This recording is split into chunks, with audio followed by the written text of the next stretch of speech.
বলেন তো দেখি, আমরা যা পারি না পারে কে? আমরা যা শুনি না শুনে কে? আমরা যা দেখি না দেখে কে? সে আল্লাহর প্রশংসা আদায় করা দরকার আছে না? কম না বেশি? এই খাম্বার এই পাশ থেকে একবার প্রশংসা আদায় করবেন, আপনারা চুপ থাকবেন। আবার এরা চুপ থাকবো, আপনারা প্রশংসা আদায় করবেন। দেখি কার শক্তি বেশি। সকলে জবান খুলে একবার মালিকের প্রশংসা আদায় করি। সকলে বলেন আলহামদুলিল্লাহ। ঠিক আছে না? আপনারা চুপ থাকবেন, এখন এরা বলবেন। আপনারা সকলে বলেন আল্লাহর প্রশংসা আদায় করে, সকলে বলেন আলহামদুলিল্লাহ। মাশাআল্লাহ। কেউ কাউকে ফেল পারানোর মতো না, সবাই সমান নাকি বলেন? এখানে যারা বসছেন সবাই সমান, সবাই জান্নাতি মানুষ নাকি বলেন? কেন সবাই সমান বললাম? এখানে কে রিক্সা চালক, এখানে কে গার্মেন্টসের মালিক, এখানে সে গার্মেন্টস শ্রমিক, এখানে সে ব্যবসা এই দোকানদার, এখানে কে ক্রেতা, এখানে কে বিক্রেতা, কোনো ভেদাভেদ নাই, আছে? দেখেন সবাই একই গায়ের সাথে গাও মিলে বসে আছেন। জান্নাতটা এরকমই হবে, ওখানে কেউ কাউকে দেখে অহংকার করতে পারবে না। সুবহানাল্লাহ বলুন। আসলে জান্নাতি মানুষরা এরকমই হয়, জান্নাতি মানুষেরা এরকম হয়, তাদের ভিতরে অহংকার থাকে না, হিংসা থাকে না, দুর্বলতার গৌরব অহমিকা থাকে না, তারা এরকমই হবে। দুনিয়ার মধ্যেও যারা চলবে তাদের মধ্যে দেখবেন যারা এই ধরনের মানুষ হয়। হযরত আবু যর গিফারি তিনি কে ছিলেন বলেন দেখি? রাসূল সাল্লাল্লাহু আলাইহি ওয়াসাল্লামের একজন খুব মহব্বতের সাহাবী ছিলেন। একদিন রাস্তাতে হাঁটতেছেন, এমন সময় হযরতে জিবরাইল আলাইহিস সালাতু ওয়াস সালাম রাসূল সাল্লাল্লাহু আলাইহি ওয়াসাল্লামের সাথে কথোপকথন করতেছেন, কথা বলতেছেন। রাসূলের পাশ দিয়ে হযরত আবু যর গিফারি রাদিয়াল্লাহু তাআলা আনহু চাদর মোড় দিয়ে যাচ্ছেন। কি মোড় দিয়ে? চাদর। চাদর ছিলেন না আপনারা সকলে? অনেকে চাদর গায়ে যাচ্ছেন, অনেকে কাঁধে রাখছেন, এই কাঁধে রাখছেন চাদর। এরকম চাদর মোড় দিয়ে যাচ্ছেন। হযরত জিবরাইল আলাইহিস সালাতু ওয়াস সালাম বলতেছে, ইয়া রাসূলুল্লাহ, ওই যে আপনার সাহাবী আবু যর গিফারি চাদর মোড় দিয়ে যাচ্ছেন। সুবহানাল্লাহ বলবেন। রাসূল সাল্লাল্লাহু আলাইহি ওয়াসাল্লাম বললেন, আবু জিবরাইল, তুমি আমার আবু যর গিফারিকে কেমন করে তুমি চেনো? সে চাদর মোড় দিয়ে যাচ্ছে, তুমি তাকে কিভাবে চেনো? হযরত জিবরাইল বলেন, ও নবী, শুধু আমি নই গো নবী, আসমানে আল্লাহ যত ফেরেশতা বানিয়েছেন, জমিনে যত ফেরেশতা আছে, জমিনের নিচে যত ফেরেশতা আছে, আল্লাহ কোটি কোটি নয়, বিলিয়ন বিলিয়ন ট্রিলিয়ন ট্রিলিয়ন ফেরেশতা বানিয়েছেন, যেগুলোর সংখ্যা আজ পর্যন্ত কোনো বক্তাও বলতে পারে নাই। ঠিক কিনা?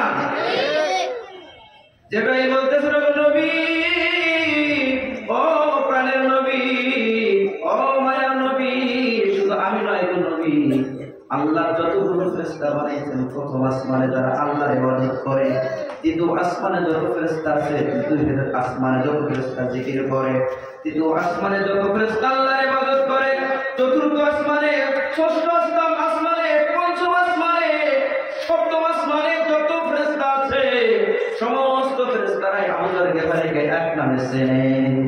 সুবহানাল্লাহ। রাসূল সাল্লাল্লাহু আলাইহি ওয়াসাল্লাম বললেন, আবু জিবরাইল, কোন এমন আমলের কারণে আবু যরকে ফেরেশতারা চেনে? রাসূল সাল্লাল্লাহু আলাইহি ওয়াসাল্লামের উত্তরে বললেন, আবু যরকে চেনার কারণ হচ্ছে দুইটা। এক নম্বর, লিসিগার আলা নাফসিহি, সে নিজেকে সব সময় ছোট মনে করে। জান্নাতি মানুষরা এরকমই হয়। কেমন হয়? হিংসা মুক্ত মানুষ হয়, জামাত থাকে না, এরা নিজেদেরকে সবচেয়ে ছোট মনে করে। কেমন ছোট মনে করে? তো আল্লাহ যদি আল্লাহ সৃষ্টির মধ্যে থেকে একজন ব্যক্তিকে যদি আল্লাহ জাহান্নামে দেয়, তাহলে মনে হয় আল্লাহ আমাকে জাহান্নামের মানুষ হিসেবে বানিয়েছিলেন। নিজেকে কত ছোট মনে করেছেন। অথচ হযরত আবু যর রাদিয়াল্লাহু তাআলা দৈনিক শত শতবার কোরআনুল কারীম খতম করেছে। হযরত আবু যর গিফারি খাদেমে খায়রুল বাশার, হযরত আবু যর গিফারি খাদেমে খায়রুল বাশার, খিদমতোं में जिंदगी भर, खिदमतों में जिंदगी भर, ना बनाया अपना घर। सुभानाल्लाह বলে। আমাদেরকে বলে কেমন সাহাবী ছিলেন, রাসূলের এমন খেদমত করতেন, এমন সেবা করতেন, রাসূলের কাছে কাছে থাকতেন, সবসময় রাসূলের পাশে পাশে থাকার চেষ্টা করতেন। রাসূলের পাশে থেকে থেকে নিজের জীবনে কোনোদিন একটা থাকার জন্য ঘর বানায় নাই। এমন একজন সাহাবীর নাম হলো আবু যার গিফারি। 2 নম্বর কারণ, ও আল্লাহর নবী আবু যারকে চেনার 2 নম্বর কারণ হচ্ছে লিকাসরাতি তিলাওয়াতিল কুরআন। ও আল্লাহর নবী, আল্লাহর পয়গম্বর আবু যার গিফারিকে 2 নম্বর কারণ হচ্ছে চেনার 2 নম্বর কারণ হচ্ছে আবু যার গিফারি যত কোরআন খতম করেছে, আপনার অন্য সাহাবীরা এত কোরআন খতম করতে পারে নাই। কেমন কোরআন খতম? সাহাবীরা কি তাহলে কোরআন পড়ে নাই? পড়েছে কিনা বলেন? আবু বকর কি কোরআন খতম করে নাই? হযরত ওমর কি কোরআন খতম করে নাই? হযরত আলী রাদিয়াল্লাহু তাআলা আনহু কি কোরআন খতম করে নাই? হযরত ওসমান গনি তিনি কি কোরআন খতম করেন নাই? বলেন করেছে কি করেন নাই? এরপরও কেন এক্সট্রা ভাবে পার্সোনালিটি ভাবে কেন হযরত আবু যারকে বললেন? আবু যার যত কোরআন খতম করেছে এরকম কোরআন খতম অন্য কোন সাহাবী করে নাই। লিকাসরাতি তিলাওয়াতিল কুরআন, তিনি বেশি বেশি কোরআন খতম করেছেন। কেমন করে কোরআন খতম? আল্লাহ রাসূল হাদিসের মধ্যে বলেছেন, যেই ব্যক্তি সূরা ইখলাস একবার আউযু বিল্লাহ বিসমিল্লাহ সহ করে পড়বে, 1/3 কোরআন খতম হয়ে যাবে। যে ব্যক্তি 2 বার আউযু বিল্লাহ বিসমিল্লাহ করে সূরা ইখলাস তেলাওয়াত করবে, 2/3 একের 3 ভাগের 2 ভাগ তার কোরআন খতম হয়ে যাবে। আর যে ব্যক্তি আউযু বিল্লাহ বিসমিল্লাহ করে 3 বার সূরা ইখলাস তেলাওয়াত করবে, আমার নবী মায়ের নবী বলেন, ওই ব্যক্তির আমলনামায় পবিত্র কোরআনুল কারীম খতমের সব লিখে দেওয়া হয়। এই সূরাটা সহজ না কঠিন? বলেন সহজ না কঠিন? সকলের মুখস্থ আছে নাই? এই শিক্ষাটা কোথায় দেওয়া হয়? মাদ্রাসায়। কোথায় দেওয়া হয়? এটার নাম কি বলেন? এখানে বলছি এটার নাম কি? মাদ্রাসা আমার বিল্ডিং কিনা বলেন? মাদ্রাসা হ্যায় বাগে জান্নাত, মুআল্লিম হ্যায় মিথলে গুল, শহদ উসমে ইলমে দিন হ্যায়, তলবা হ্যায় বুলবুল। সকলে বলেন মাদ্রাসা হ্যায় বাগে জান্নাত, মুআল্লিম হ্যায় মিথলে গুল, শহদ উসমে ইলমে দিন হ্যায়, তলবা হ্যায় বুলবুল। বন্ধুরা আমার, আপনারা আপনার ছাত্র মাদ্রাসায় দিয়েছেন, আপনি ঠকেন নাই? ঠকছেন? কে কে ঠকছেন? ভাব তোলেন। কেউ ঠকেন নাই?